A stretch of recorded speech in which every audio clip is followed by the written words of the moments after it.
Bismillahirrahmanirrahim. Assalamualaikum warahmatullahi wabarakatuh. Selamat malam.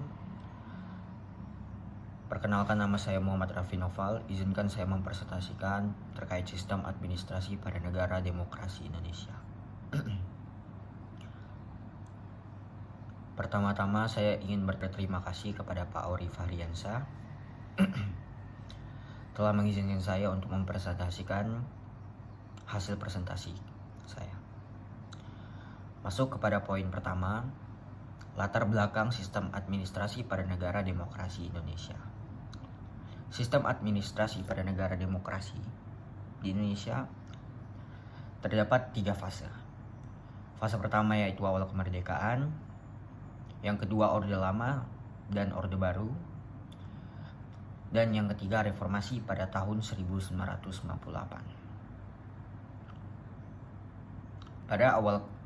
Yang pertama, pada awal kemerdekaan Indonesia menghadapi tantangan besar dalam membangun sistem administrasi dan demokrasi yang stabil. Transisi dari penjajahan kolonial ke negara merdeka membutuhkan pembentukan struktur pemerintahan yang baru. Meskipun pada awalnya mengadopsi sistem administrasi dari masa penjajahan Belanda. Kemudian Indonesia mengembangkan model administrasi yang lebih sesuai dengan kebutuhan dan kondisi lokal. Lanjut, perkembangan sistem administrasi di Indonesia mengalami perubahan pada masa Orde Lama dan Orde Baru. Pada masa Orde Lama, sistem administrasi yang diterapkan bersifat sentralistik dengan pemerintah yang memiliki kendali yang besar.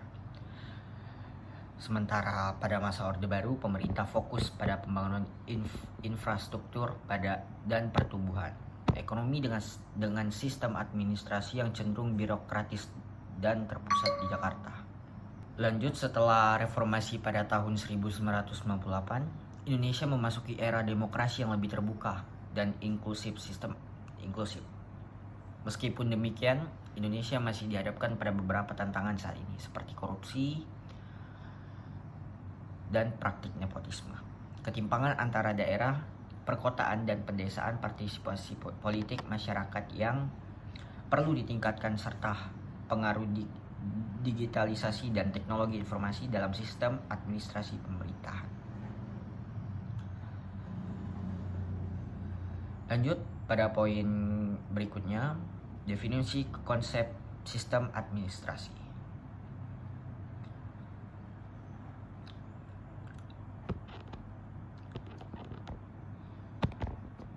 Definisi konsep, terdapat peran sistem administrasi pada negara demokrasi. Yang pertama, mendukung pelaksanaan kebijakan publik. Yang kedua, mengatur sumber daya manusia dan material. Dan yang ketiga, memberikan pelayanan publik kepada masyarakat. Masuk ke poin berikutnya, tujuan sistem administrasi. Tujuan sistem administrasi dalam sistem politik Indonesia adalah mencapai efisiensi dan efektivitas dalam penyelenggaraan pemerintahan, memastikan akuntabilitas pemerintah, menyediakan pelayanan publik berkualitas, dan memperkuat partisipasi politik dalam pengambilan keputusan.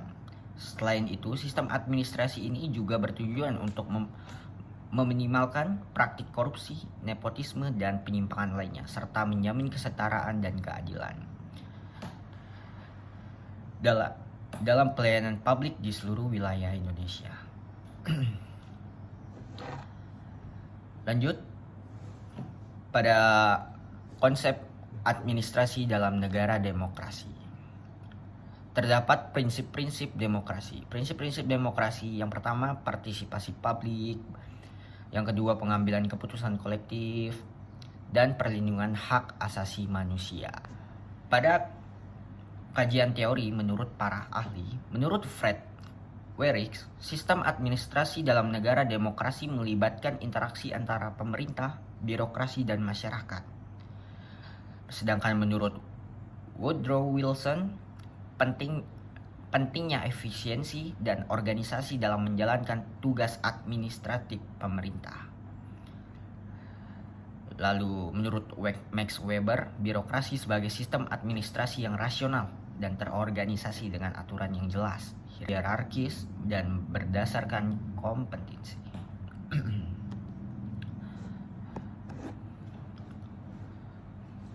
Lanjut masuk ke pembahasan. Demokrasi adalah sistem pemerintah yang dipimpin oleh rakyat dengan kebebasan pers, kesamaan hak, pemilihan langsung, dan pemerintahan oleh rakyat. Administrasi nasional bertujuan untuk mendukung pemerintah dan mencapai kesejahteraan rakyat. Demokrasi dan negara hukum saling terkait dan merupakan prasyarat untuk menjadi negara demokrasi. Negara hukum melibatkan kekuasaan tertinggi di tangan rakyat, sementara konsep negara dengan kekuasaan absolut telah menimbulkan penindasan terhadap hak asasi manusia. Lanjut pada poin kesimpulan. Kesimpulan yang dapat kita ambil, dalam konteks negara demokrasi Indonesia, sistem administrasi memainkan peran penting dalam menjalankan tugas-tugas pemerintahan secara efektif, efisien, transparan, dan akuntabel. Pemisahan kekuasaan, prinsip desentralisasi, partisipasi publik, transparansi, akuntabilitas, dan penerapan teknologi informasi merupakan komponen kunci dalam sistem administrasi Indonesia. Sistem ini secara keseluruhan bertujuan untuk mencapai pemerintahan yang baik, memberdayakan masyarakat, dan meningkatkan kualitas pelayanan publik. Sekian presentasi dari saya. Mohon maaf bila ada salah kata dan kekurangannya. Terima kasih dan wassalamualaikum warahmatullahi wabarakatuh. Selamat malam.